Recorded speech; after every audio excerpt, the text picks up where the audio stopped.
A woman from the U.S. is facing a ton of criticism in England because of the fact that she is paying drug addicts $300 to get sterilized. Disaster. Yes. We have a video. It's an ABC News report that explains this in greater detail. We'll talk about it after we watch the video. Go. People, of course, in history who had the honor of being the first to do something. For example, of course, Neil Armstrong was the first person to walk on the moon. Well, now a British man has the honor of being the first man in England to have been paid to get a vasectomy. The BBC's Tom Simmons Look at the dude. explains. Look at the dude. In North London, a middle-aged American woman walks the streets looking for volunteers. We offer drug addicts and alcoholics cash incentive of £200 if they'll use long-term birth control. And by that, Barbara Harris has been telling drugs workers and addicts in Britain she means sterilisation for women, a vasectomy for men. It's cash in return for a life without children. I got very angry about the damage that these drugs do to these children. Typically, I just say one thing to my critics: if you truly believe that these women have a right to continue to have children, then step up, get in line, and adopt the next one born. I mean, to me, it's that simple. In the United States, her controversial charity has already paid 300 addicts and alcoholics. Now, after touring addict support groups in London and Scotland and not always having her ideas well received, Barbara Harris has found her first customer. Nervous, but keen to get it over and done with. John, a long-term drug addict who's asked not to be named, is having a vasectomy. All goes well, and he receives £200. It was something that I'd been thinking about for a long time, and something that I'd already sort of made my mind up what I wanted to do, but just hadn't got round to it. I'm going to spend it on overdue rent and a bit of shopping. But the project has its critics in Britain.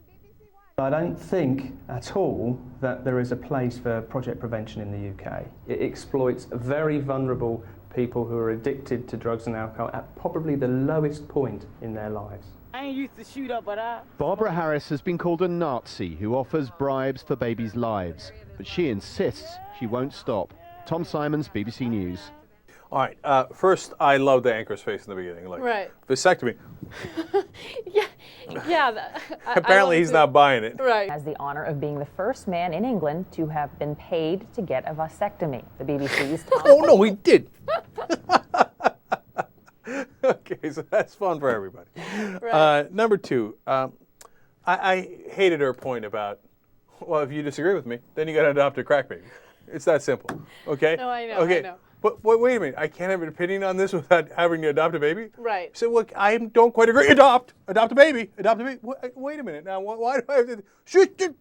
Like, I get a sense that if I got into a debate with her on anything, Yeah. like I got to adopt a crack baby Right. one way or another. Right. Now, look, I think her heart is in the right place, okay? I don't think she's doing this to be, as some people would call, a Nazi, right, or a baby killer. I don't think that she has bad intentions. However, you can't offer people who are addicted to drugs money in return for sterilization. That doesn't make any sense. They're in a vulnerable place. They're not thinking straight. They're not in the right place to make a decision like that. That's the best point, yes. You know, they're at a low point, you catch them at their worst possible, and then you assume that they can't get better. Right. Like, if they're addicted now, they're always going to be addicted, so we might as well make sure they can't have kids. And look, the other thing is, he saw I'm going to use this money for rent and shopping. No, he's not. He's going to use it for drugs. Right. Okay, because he's addicted. And she knows that they're desperate 200 for more money pounds for worth of drugs that Yes. guy's going to get. We're assuming. I agree. But, you know, we're still assuming. 200 pounds more worth of drugs that guy's going to get. Or a lifetime of somebody whose life is screwed up, and maybe someone else's life is screwed up, and just continuing this type of thing. I'm like I said, this probably sounds like I'm way, but I see the point, is all I'm saying. I'm not sure of the right answer. Look, And I that's see why the Look, I'm by all accounts, George W. Bush was an alcoholic. So he was addicted to alcohol. He was, right? And by other accounts, many other things, right? So he couldn't turn his life around. Would have been great if in the middle of one of his drunken sprees in Texas, he was like, I need more money. Yeah, get me a vasectomy. That would have been funny, but but probably would have been a disastrous idea on his part. Right. For him. Uh-oh, Napier.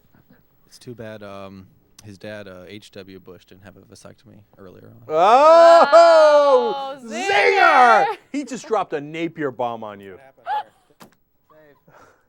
I love the smell of Napier in the morning. That sounds wrong. But I'm using movie references. Think about it, Andrew. He's also a director, real director.